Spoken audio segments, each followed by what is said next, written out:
You constantly mention student involvement. Why did you choose to make this a student-run organization? I chose to create the UTRGV Sports Science Initiative to engage students so they can get real-life experiences, because teaching 30 years at the university level, I have learned and self-reflected in terms of where students are. Where students are is that their greatest challenge is not book smart, but the application of that, getting them out of their comfort zone, getting them to engage with the community. That's why I created the UTRGV Sports Science Initiative, to use a platform when students can forget the book, put the book down, apply the theory, and talk to people from all walks of life with whatever challenges they have. The student has to think outside the box, has to be innovative, has to go out and research. I want them thinking already like a clinician would, because they are going to be clinicians someday. How has the community reacted to your student involvement approach? I believe that the university's allowance of me using students to run this movement, I'm going to call it a movement, has led our community to really acknowledge the effort that the students are having. And I hear a lot of positive comments from the community coming in about our students, not only from the red scrubs that they're wearing, but how attentive they are and how pleasant they are, and whether it's setting up an appointment or following up with an appointment. The community loves that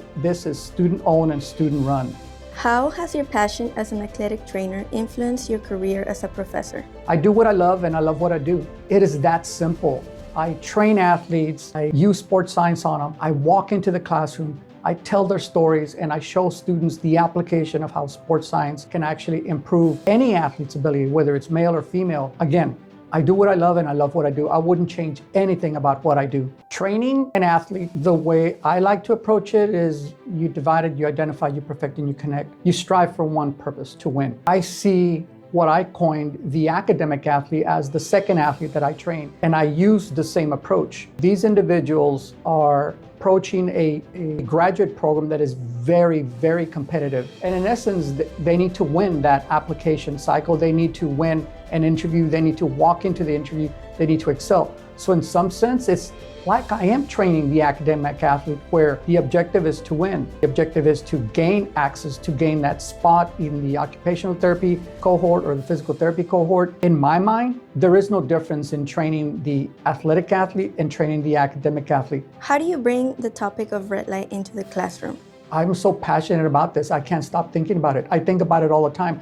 I even have my ultimate dream Redlight Wellness facility on my phone as my cover. I think about this all the time. It is constantly in my mind, whether it's how to dress better protocol, how to train students better, how to engage the community more, how to get out there and talk at conferences about this. It has totally consumed my way of life, but in a good way, because I feel that we are impacting lives. And to me, when it's all said and done and I reflect back on my life, I want to know that I achieved something and my students achieved something too, which is changing a life for the better.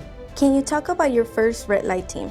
My first red light team, actually, it was a team of one. It was Alondra. She was pre-occupational therapy, and she came from my pediatrics class that actually started the whole thing. She was my first exercise science student intern. She was my first red light team, and she did amazing. What I saw in her was an individual, a female who was proud, who was very strong, who communicated well, but had this gentle touch, this gentle way of engaging with anybody from all walks of life. She, in my mind, was my first team and still is my first team. Can you talk about your current red light team?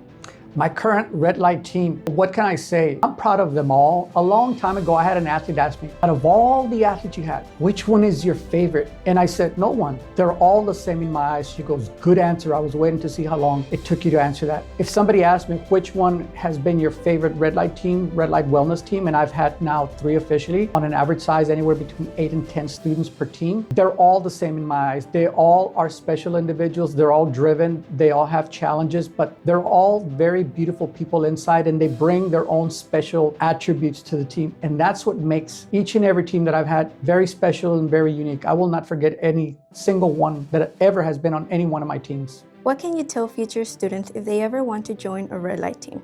If a student ever considers joining my Redlight Wellness team, I look for go-getters. I look for initiative. I look for people that have drive. I look for people skills. I look for people that are inquisitive. They're gonna go out and do their homework. I look for people that take initiative and think outside the box. I love that type of student. That is the type of student that I feel, I have one commitment. My commitment is to this region of Texas. My commitment is to the women of the Rio Grande Valley. Therefore, I really push my students at the university level to excel in all facets of what they do here, because we have a responsibility. We're in a position of leadership, and with that leadership comes responsibility. I hold every student that's on my Redlight Wellness team to a high standard because of the people that we treat.